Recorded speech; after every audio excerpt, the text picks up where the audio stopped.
ta'ala is the greatest. He does not need your ibadah, does not need your concentration. Allah is not waiting for your charity. Allah's kingdom and dominion does not increase with your dhikr and tasbih and ruku' and sujood. We need Allah. We need Allah. We need Allah.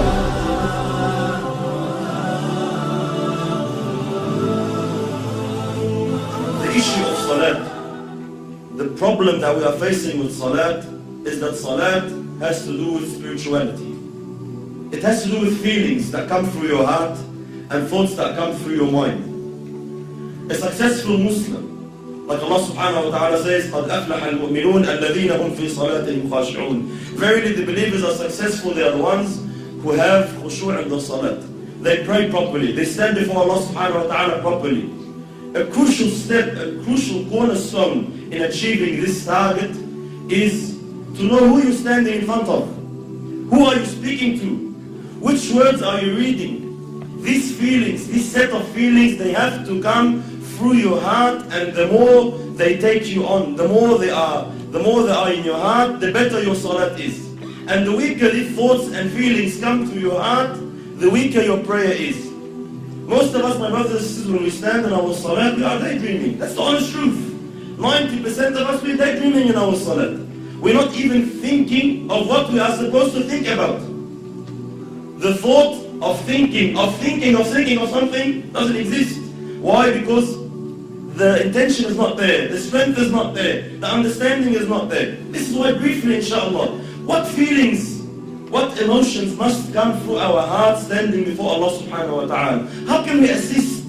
How can we basically amplify these feelings? Number one, knowing who Allah subhanahu wa ta'ala is. Who am I talking to? Who am I standing in front of? Allah subhanahu wa ta'ala, my brothers and sisters, does not need us. Allah subhanahu wa ta'ala is the greatest. He does not need your ibadah, does not need your concentration. Allah is not waiting for your charity. Allah's kingdom and dominion does not increase with your dhikr and tasbih and ruku' and sujood. We need Allah. We should be honored. Every single one of us, the second you make takbir, the second you say Allahu Akbar, should be honored. That Allah subhanahu wa ta'ala has allowed you a window of opportunity to speak to Him, to stand before Him. This is why the ulama say, whoever wants to talk to Allah, he should pray. You want to talk to Allah, start praying. When you're praying, you are directly, with no barriers, with no intermediaries, with no interpreters, you are speaking to your Lord, your Creator. This is why very, very important that we realize who we're talking to, my brothers. It's a small brief hadith. You know, Allahu Akbar, the understanding we should have who Allah subhanahu wa ta'ala is.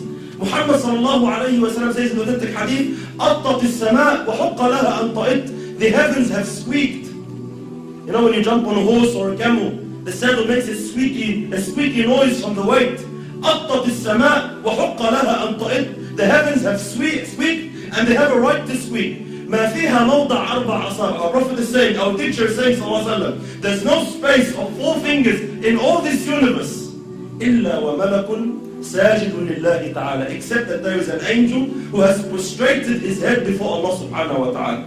Every 4 fingers, billions and billions of angels, billions and billions of creations of Allah are continuously praising Allah subhanahu wa ta'ala. Allah subhanahu wa ta'ala says, تُسَبِّحُ لَهُ السَّمَوَاتُ السَّبْعُ. The 7 heavens and what it contains and what is in there. تُسَبِّحُ لَهُ السَّمَوَاتُ السَّبْعُ وَالْأَرْضُ, and the land, وَمَنْ فِيهِنْ, and everyone inside them, and everyone within their boundaries. تُسَبِّحُ لَهُ السَّمَوَاتُ السَّبْعُ وَالْأَرْضُ وَمَنْ فِيهِنْ وَإِن مِّن شَيْءٍ إِلَّا يُسَبِّحُ بِحَمْدِهِ وَلَكِنْ لَا تَفْقَهُونَ تَسْبِيحَهُ. Everything is praising Allah.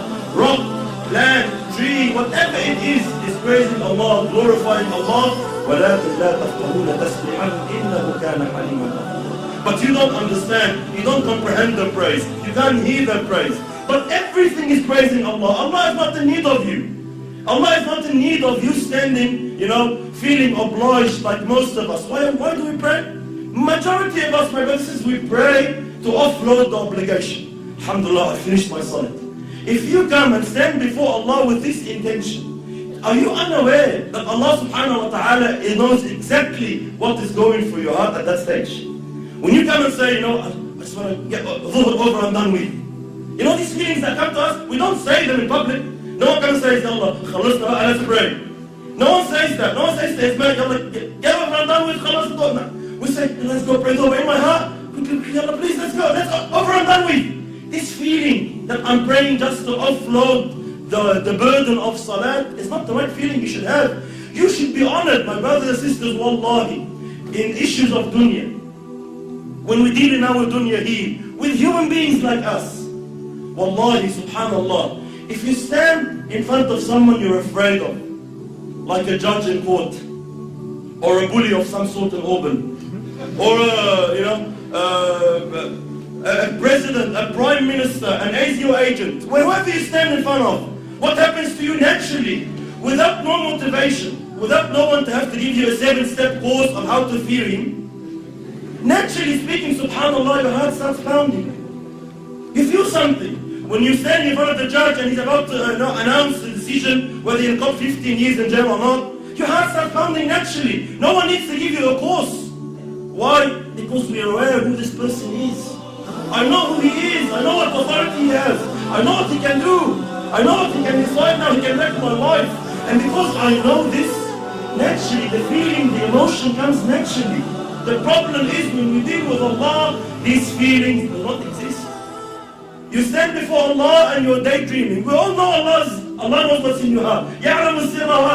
But it does not move anything in you. Every blue moon, every now and then, maybe in Ramadan when you're feeling down, something that you're going through trouble with your family, you want to get married, you get some emotion. Other than that, our salat is just far off where it should be. Why? We are unaware who you are standing in front of. The understanding that Allah now subhanahu wa ta'ala has allowed you to speak to Him. Wallahi, my brothers and sisters, wallahi, we see Muslims in this dunya, they get to meet a sinner, let's say an actor or an actress or a pop star of some sort, and they are so overwhelmed by the fact that they had an opportunity to get his signature or her signature. They're just so overwhelmed. They would say, they'll be speechless. I'm actually standing in front of you, I can't believe it. And they'll be so, they'll be so touched that, he's allowed them 5 minutes of his time. We have these feelings with mashayikh even. Sometimes the super sheikh comes from overseas, and we find all the boys and they're, Allah Akbar, I'm giving him salam, I can't believe it. Subhanallah, every time I see such a situation, it always reminds me of Allah. Subhanallah, who is this person? Regardless, all ranks preserved. Who is this person? The Shaykh once said, imagine if you were to meet Muhammad sallallahu alayhi wa sallam, what would you feel? Imagine if Rasulullah said, I'll give you 5 minutes of my time, come meet me. What would you think? Would you daydream? Would you be sitting with Rasulullah thinking of your wife? Would you be sitting in front of Muhammad sallallahu alayhi wa sallam thinking about work? No way on earth. Why? Prophet of Allah is he. You'll be taken. You'll be absorbed in the discussion. But subhanallah, we stand before Allah every day 5 times daydreaming. Why? We are unaware who Allah subhanahu wa ta'ala is. And how patient is Allah? How merciful is Allah subhanahu wa ta'ala, my brothers? Imagine Allah subhanahu wa ta'ala knowing, seeing what's in your heart. He gave you everything. He gave you the wife you're busy with. He gave you the husband you're busy with. He gave you the job you're thinking of. He gave you everything you're thinking about that's distracting you from Him. And He knows that, and He is patient with you. He is Halim subhanahu wa ta'ala. He still accepts you. He still allows you. Subhanallah. Imagine a prime minister allows a peasant to come and meet him for 5 minutes. Says, all right, you have problems, come. I'll allow you to meet the prime minister. But the peasant comes, he enters the office, and he starts playing with things around in the office, forgets about the prime minister. What will happen to this guy? He'll be banned. You will never ever have a chance to meet the Prime Minister again. Why? You're an idiot. We allowed you the chance, we opened the door for you, and you don't want to present your situation. You don't want to say anything. You get busy with something else. Why did you come? Likewise, imagine Allah subhanahu wa ta'ala, the King of Kings, 5 times a day allows you an opportunity to speak to Him, to complain to Him, to beg of Him, to ask of Him, and you are daydreaming. And Allah subhanahu wa ta'ala still allows you. Allah doesn't ban you. Allah doesn't say, this guy is disrespectful. No, Allah is patient. Allah waits subhanahu wa ta'ala. You will understand. You will come back. So very, very important. Step 1, who Allah subhanahu wa ta'ala is.